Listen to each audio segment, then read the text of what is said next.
રોકડ સહિત 1,69,797 મુદ્દામાલ સાથે એક ઈસમને ઝડપી લેતી પેરોલ ફ્લો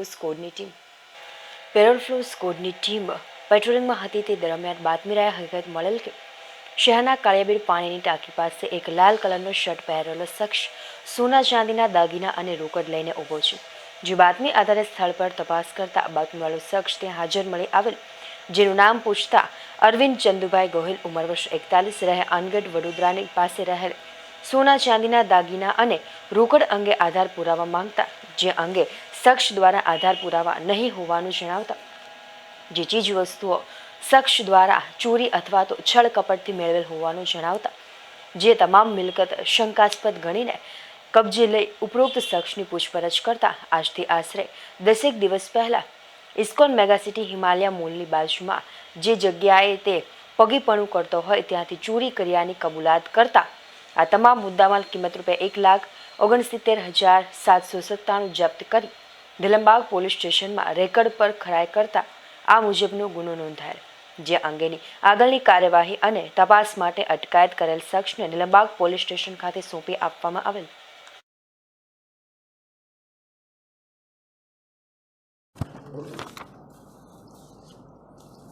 ભાવનગર જિલ્લાના પેરોલ ફ્લો સ્ક્વોડના ઇન્ચાર્જ કૃણાલ પટેલ અને એમની ટીમને સૂત્રો દ્વારા એવી બાતમી હતી કે કોઈ માણસ પોતાની પાસે રોકડ રૂપિયા અને ચાંદીના દાગીના લઈ એ ડિવિઝન વિસ્તારમાં આવેલી પાણીની ટાંકીની આજુબાજુ આંટા મારે છે। તપાસ કરી એની પૂછપરછ કરતાં પોતે આ દાગીના અને રોકડ રૂપિયા કોઈ એક જગ્યાએથી ચોરી કરી અને લઈ આવેલાનું પોતે કબૂલેલું છે। આ અંતર્ગત એ ડિવિઝન પોલીસ સ્ટેશનમાં ગુનો દાખલ થયેલો છે। સમગ્ર બનાવની વિગત એવી છે કે આ આરોપી અલગ અલગ જગ્યાએ વોચમેનની નોકરી કરતો હોય છે।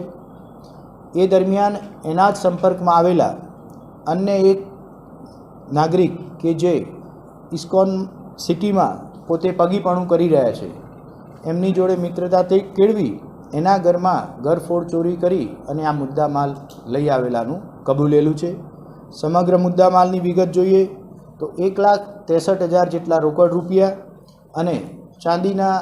નાના મોટા દાગીના થઈ 1,69,000 જેટલો ટોટલ મુદ્દામાલ રિકવર થવા પામેલો છે।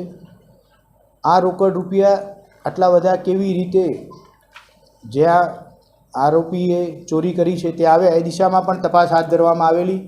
તો જેનો ઘરમાં ઘરફોડ ચોરી થઈ છે એની દીકરીના કોઈ પ્રસંગ માટે થઈ અને આ રોકડા રૂપિયા પોતે લાવેલાનું હકીકત સામે આવી છે।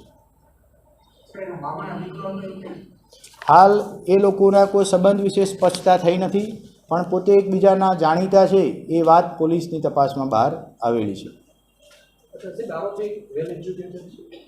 આરોપીના ભણતર બાબતે હજી કોઈ પૂછપરછ કરવામાં આવી નથી।